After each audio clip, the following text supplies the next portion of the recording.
press the bell icon on the YouTube app and never miss another update.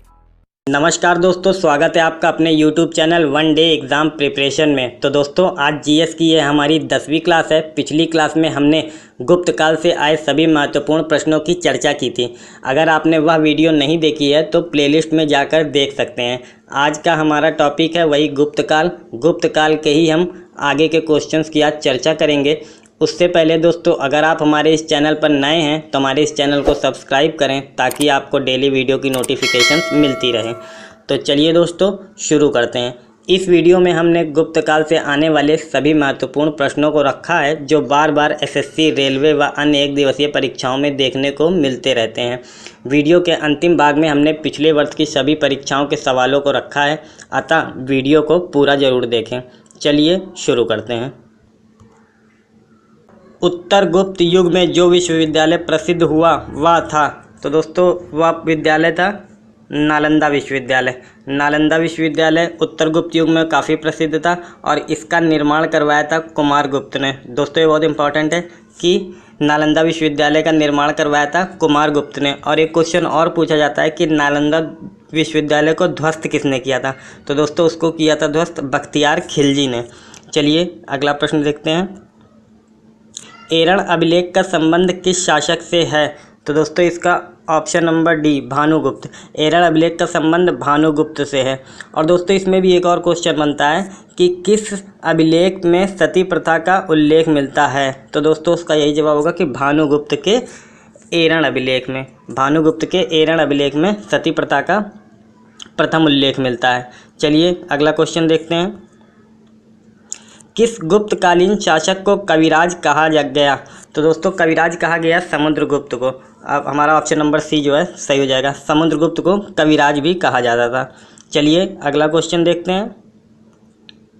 Sri Lanka के राजा मेघवर्मन ने किस स्थान पर भगवान बुद्ध का मंदिर बनवाने के लिए समुद्रगुप्त से अनुमति मांगी थी, तो दोस्तों श्रीलंका के राजा मेघवर्मन ने जो अनुमति ली थी वो ली थी बोध गया में मंदिर बनवाने के लिए।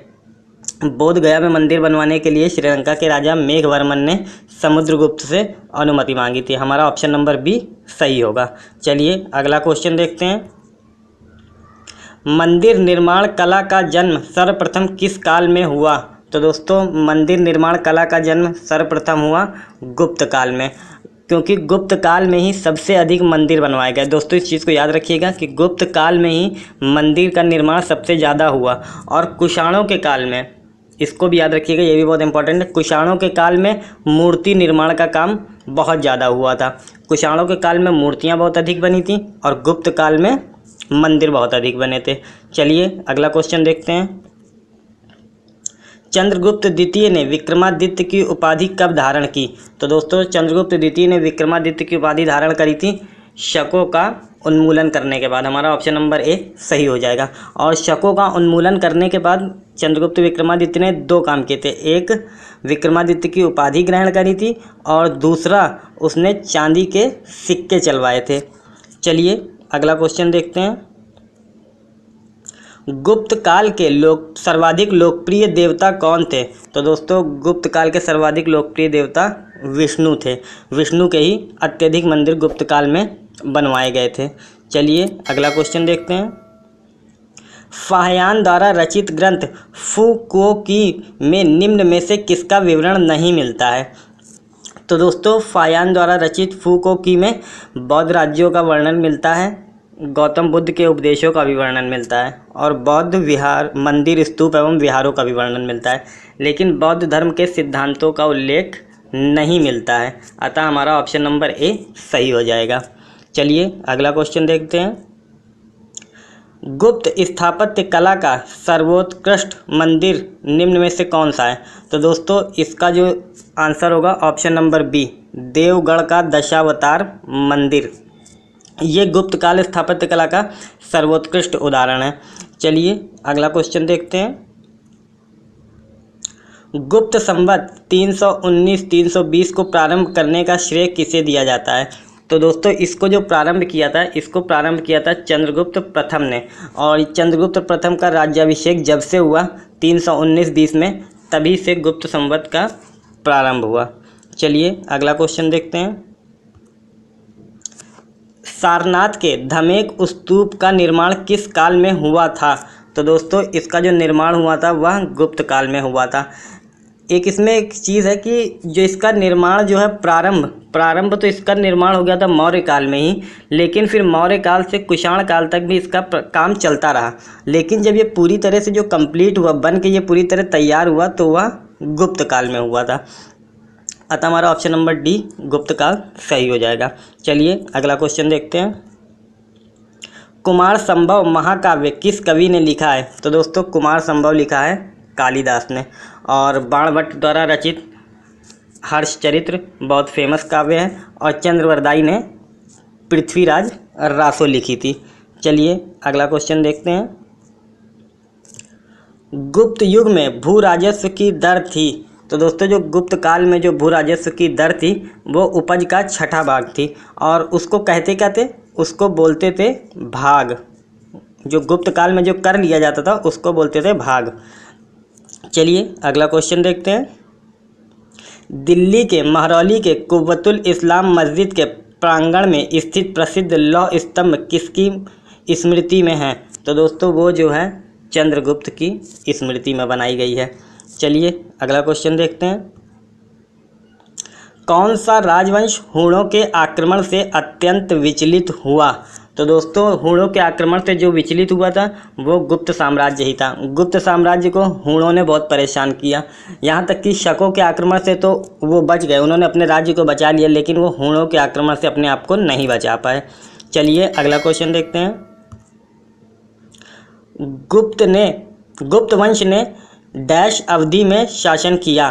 तो दोस्तों ये बहुत मतलब मोस्ट इम्पॉर्टेंट है, बहुत बार बहुत सारे एग्जाम्स में पूछा जा चुका है। गुप्त वंश की जो शासनकाल की अवधि थी वो 319 से 500 ईस्वी तक मानी गई है, और जो इसके संस्थापक थे वो थे श्रीगुप्त।